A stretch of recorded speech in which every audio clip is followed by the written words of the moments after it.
You raise your right hand, please. I, Bernard Sanders, do solemnly swear I, Bernard Sanders, solemnly swear that I will faithfully execute that I will faithfully execute the office of Mayor of the City of Burlington the office of Mayor of the City of Burlington to the best of my judgment and ability, to the best of my judgment and ability, according to law, so help me God. So help me God.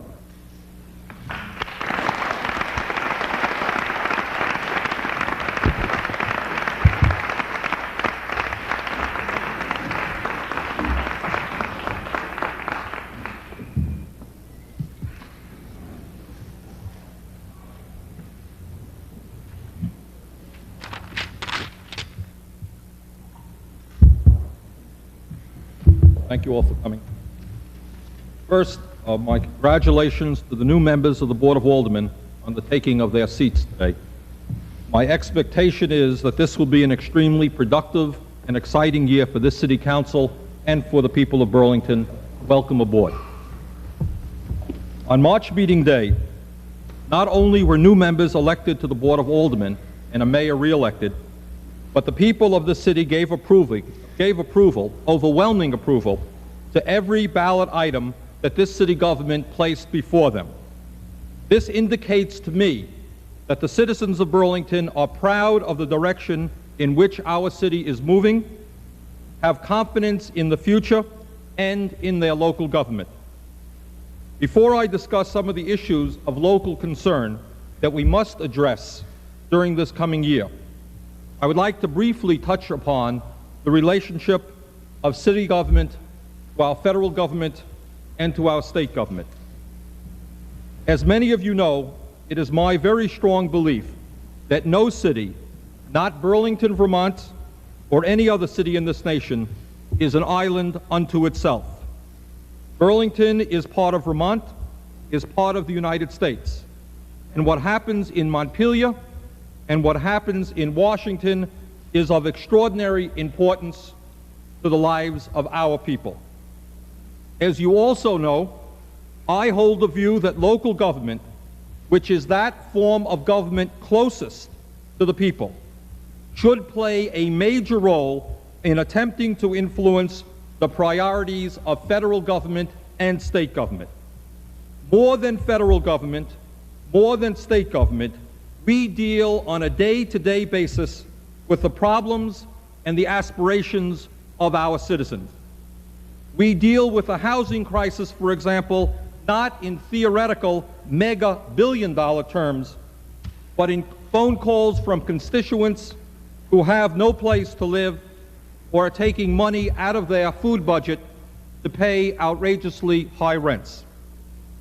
We deal with the crisis of affordable health care, not through fundraising dinners sponsored by the American Medical Association, not through cocktail parties with the hospital establishment or the heads of the drug companies, but from meetings with senior citizens and low-income people who cannot afford prescription drugs or their health insurance premiums and who are scared to death about becoming sick, because in America, many people cannot afford to be sick. The impact of federal policy on Burlington and every other city and town in Vermont has been enormous during the last few years, and something that we see on a daily basis. The fact that Congress recently overrode President Reagan's veto of the Clean Water Act means that we may, just may, be able to end the pollution of Burlington's harbor without outrageous increases in our wastewater rates. The fact that Congress rejected President Reagan's attempt to destroy the UDAG program means that there is now an excellent likelihood that Burlington will soon have a beautiful downtown supermarket which will provide a real benefit to the citizens of our city, including many senior citizens, while also helping to maintain the vitality of our downtown. But the struggle against the absurd priorities of the federal government continues. We have lost revenue sharing, which resulted in the need to raise local taxes by almost $1 million. We are today threatened with the loss of community development funds and with continued cutbacks in a wide variety of programs for the elderly, for the young, and for the sick. This city has played throughout New England and in fact throughout this nation an extremely positive role in helping to lead the fight for a system of sane national priorities, and during the next year, we must accelerate that effort. In fact, when the history of this period is written, it is my hope that the city of Burlington, Vermont, will be listed as the city in America which stood out more strongly than any other city in the fight for peace, social justice, and economic democracy. I have placed on your desks, members of the board, an application form for membership in the local elected officials for social responsibility, a national organization of locally elected officials who are working to protect the interests of their communities by demanding major changes in national priorities. I intend to join that organization and hope that every member of the board will also do so. Tomorrow, I will have the honor of welcoming to the city of Burlington the Nicaraguan ambassador to the United States, who will be speaking at the University of Vermont tomorrow evening. I am extremely proud of the record that the people of this city have established in opposing the immoral and illegal war against the innocent people of that impoverished nation. When we speak of reversing national priorities, there is no priority more important than stopping the war against Nicaragua and the murder of their citizens. On the statewide level, you are already aware of some of the major issues that we must address. First and foremost, we must stop the state aid to education plan, which was recently approved by the House of Representatives and supported by the governor. Under this plan, $31 million in new revenue for state aid to education will be distributed, a 35% increase in state aid. And not one penny will be coming to the children of Burlington, or Winooski, or Rutland, or Williston, or Brattleboro, or to 30% of the school children of the state of Vermont. If this plan goes into effect, property taxes for education in Burlington will soar every single year for the indefinite future, and there is no question that the quality of education in our schools will suffer. We invite Governor Kunin and members of the House to visit the rich city of Burlington and to speak to the school children and the teachers who attend the Wheeler School and the Bond School, where over 80% of the children receive free or reduced price lunches because they come from low-income families, 80% of the children. We invite Governor Kunin and members of the House to meet with the hundreds of low and moderate income homeowners who wish not to be driven out of their homes by higher and higher property taxes. According to the state's own statistics, Burlington has the lowest median adjusted gross income in Chittenden County. And we demand justice for the school children and the taxpayers of our city and all the other cities and towns in Vermont being treated unfairly by this absurd formula. The Board of Aldermen and the school board have unanimously gone on record in opposing the grossly unfair formula approved by the House. If we continue to stand together and work with other communities who have been unfairly treated, I am confident that the state Senate will come up with a state aid program which will be fair to all the communities of Vermont, including Burlington. Further, in terms of the funding for street improvements, in terms of the funding for social services, for police and fire protection, Burlington and other large communities in the state continue to be underfunded. Ultimately, it is my belief that we need in the state of Vermont a much stronger commitment toward home rule and a respect for the importance of local government. It was extremely disturbing to many of us 2 years ago that the legislature refused to approve major charter changes approved by the citizens of our city at town meeting day. This year, we sincerely hope and expect that the state legislature will approve the real estate speculation tax approved by Burlington voters in November and the property tax relief program voted upon positively by our citizens in March. What is the meaning of local government? What is the meaning of town meeting if decisions made by elected officials and the voters of the local government can be rejected by a state legislature which often knows little about the problems of a particular municipality. During the last several years, we have, in my opinion, made some very significant progress regarding the functioning of local government. You may recall that in 1981, when I was first inaugurated, I made strong reference to the horrendous conditions that our streets and sidewalks were then in. I am happy to say, as you all know, that we have made progress in that area, and we will continue to make progress until every street and every sidewalk in the city of Burlington is in acceptable condition. This year, we will see major construction work done throughout the city in replacing our antiquated sewer system. Finally, after many, many years, we can inform our citizens who have been plagued with the nightmare of sewer backup in their basements that that nightmare will be ending. After years of discussion, the Southern Connector project has begun. The final product, because of strong input from local government, will, in my view, be a more attractive and better designed roadway than was originally planned. Further, our landfill today is functioning in a far better and more environmentally sound manner than ever before. In fact, I think it's fair to say that the Burlington landfill today is one of the best run landfills in the entire state. We are all aware, of course, that our landfill will soon be running out of space, and we are proceeding as rapidly as we can to find an environmentally sound solution for the future solid waste needs of the city. Today, if you walk around Burlington, if you go down North Avenue or Main Street, or any one of dozens of streets in our city, you will undoubtedly see some of the 2,500 new trees that have been planted in virtually every neighborhood in Burlington. The tree planting project, which has been successful because of the hundreds of volunteers who have helped us during the last few years, must and will continue.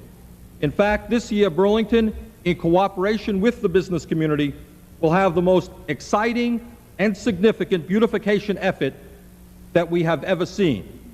We will not only be planting several hundred new trees, but we will be planting new flower beds in a wide variety of locations throughout the city, as well as undertaking major cleanup efforts. We have received as a blessing from nature an extraordinarily beautiful city. We must do everything in our power to protect and enhance that beauty. In terms of infrastructure, therefore, I think we have reason to be proud of the progress that we are making on street and sidewalk repair, on our sewers and wastewater plants, on our landfill, and on our beautification efforts.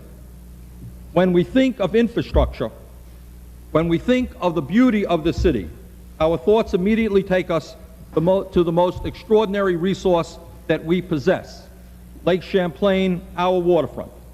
And I'm very proud of the progress that we are making there as well. During the last 2 years, we have doubled the size of Perkins Pier. We have constructed a beautiful bicycle path, acquired Mobile Oil Beach in the south end of the city, and a mile of new beachfront in the north end. Further, we have finally adopted a comprehensive zoning ordinance for the waterfront, which will protect us against unwanted development. During the next several years, as a result of the bond issue passed by the voters in March, we will see the completion of the bike path, new park space on the waterfront, a new boat launching area, and the construction of a community boathouse, which will enable all of the people of our city, regardless of their income, to fully enjoy the waterfront 12 months a year. Several months ago, on a cold Saturday in February, I was down at the Perkins Pier area of the waterfront and got a glimpse of what a people-oriented waterfront means and what the potential of that waterfront is for the people of our city in years to come. The lake was frozen, I was frozen, and hundreds of people, men, women, and children, especially children, were ice skating, playing hockey, and in general, having a beautiful time.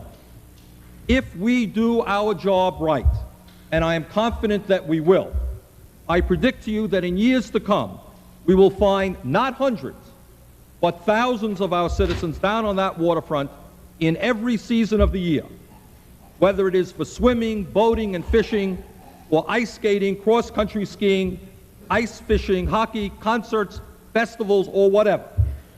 Nature has left us with one of the more beautiful natural resources given to any city in America. And we must pledge to our people, to our citizens, that we will protect that precious resource forever. Clearly, during the next year, one of the major waterfront issues that we must tackle is the fate of the Moran plant, which, of course, is no longer an electrical generating facility. It is my strong view that we must utilize that building in a way which is consistent with our goals of creating a people-oriented waterfront. We must develop a plan and a funding mechanism which enables the people of Burlington to utilize that building for the public good. The Moran plant building has tremendous potential as a source of public activity, and we must not let that opportunity escape us. Everyone understands that much of Burlington's downtown waterfront is privately owned, and many people understand that the city is now in court arguing the public trust doctrine, a legal battle which raises the issue as to how privately owned property on filled land can be utilized. As always, this city is prepared to sit down and negotiate with the railroad or anyone else regarding the development of privately owned land on the waterfront. As always, however, the city intends to protect the interest of its people and make certain that the waterfront is developed for the public good.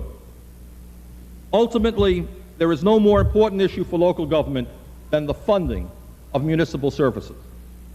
Very few people disagree that this city requires a strong and effective police department, fire department, excellent park facilities and recreational programming, effective snow plowing and street maintenance, a quality library, and all the other services that we provide for our citizens. The question is, how do we fund city services in Burlington so that we can maintain and improve the quality of life that our people require without placing an undue burden on those of our citizens who are not wealthy and who cannot afford higher and higher property taxes? This administration remains adamantly opposed to our continued dependency upon the unfair and regressive property tax to fund education and municipal services. That our school system today is presently funded by over 95% of its funding from the property tax is frankly a pathetic situation and gives us some understanding about the absurd state aid to education formula that we are forced to live with. Clearly, there must be a radical change in the relationship between state government and local government in terms of the funding of education and municipal services. Local government and school districts must receive adequate state aid for education and local services, as well as the freedom to develop local options as alternatives to the property tax. During the last several years, Burlington has led the state in developing progressive alternatives to the property tax. We must and will continue that effort. Taxation, in my view, must be based upon the ability to pay. Those institutions and individuals who have the capacity and the wealth must contribute their fair share to maintain the quality of services our city requires. Those citizens, working people, elderly people, poor people, many of whom have seen a deterioration in their standard of living over the past several years, must be given a break. Further, as we look at new development in our city, we must assess the impact of that development not only from an aesthetic and environmental point of view, but also from a financial point of view. Lastly, it goes without saying that it remains absurd for the state government to grant tax exemption for its own buildings, buildings owned by the state, for the medical center hospital, for the university, and for a wide variety of privately owned property. If the state government wants to grant tax exemptions, so be it. But then let the state government compensate the city for the services it supplies to those institutions. In terms of housing, it is my intention to bring before you, members of the board, within the very near future, and to fight hard for the excellent recommendations developed by the Affordable Housing Task Force. Furthermore, we must continue our support for the Burlington Community Land Trust and the Housing Improvement Program. I am very proud that during the last several years, at a time when the federal government has almost completely turned its back on housing, that this city, through its CEDO office and through the Burlington Housing Authority, has won major federal grants to build and upgrade affordable housing. We are today clearly leading the state in the fight for decent housing and for tenants' rights, but much more needs to be done, and we must accelerate our efforts. We are grateful and thankful that as a part of the general economic boom affecting all of New England, that today Burlington has one of the lowest unemployment rates in the nation, and that we have created thousands of new jobs in the last few years. While it is clear that we must continue to move forward in the area of traditional economic development, it is also clear to me that we must accelerate our efforts in new economic development initiatives such as worker-owned industry and increased local control of our economy. I believe that during the last several years we have made significant progress in fighting for the rights of women in our city. This year we must continue that progress by making certain that our female city employees receive fair compensation for their work and that women have increased opportunity for city jobs that traditionally have not been held by women. The Mayor's Arts Council has, in my view, been extremely successful in making certain that cultural activities in Burlington can be enjoyed by all of our citizens, regardless of income.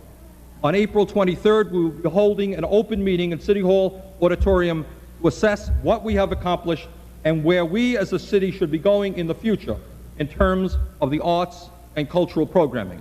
I hope that as many people as possible who are concerned about the arts will attend that important meeting. During the last several years, our youth office has been extremely successful in bringing forth a wide variety of new and successful programs for the young people of the city. We have started successful after-school programs, a community youth newspaper, a daycare center, a teen center, and this week we will be launching a new television program produced by the young people of the city of Burlington, which will appear on cable access TV. Communities throughout America talk about the needs of involving young people in community activities and are providing challenging activities for them and with them. And I'm proud to say that Burlington hasn't just talked, but in fact we are becoming a model for communities throughout Vermont and New England in how a city government should relate to its young people. Let me conclude my remarks this evening by saying this. We live in a world in which at present at least 6 major wars are being fought. And while hundreds of millions of people face starvation, the nations of this earth are spending close to $1 trillion on weapons of destruction. $1 trillion. Including money for nuclear weaponry, which, if used, will end all life forever on this tiny planet. I do not know how to reverse this madness, but together, as a progressive and sane community, I hope that we will have the courage to try. We live in a nation in which some people have billions of dollars in personal wealth, while millions of people have nothing at all. We live in a nation where some people can make economic decisions in a corporate boardroom which result in the loss of thousands of jobs in a community and the entire economic destruction of communities. And we live in a nation 200 years after the founding of this republic in which the average working person remains powerless, and the vast majority of working people and poor people have so little faith in our political system that they don't even bother to vote.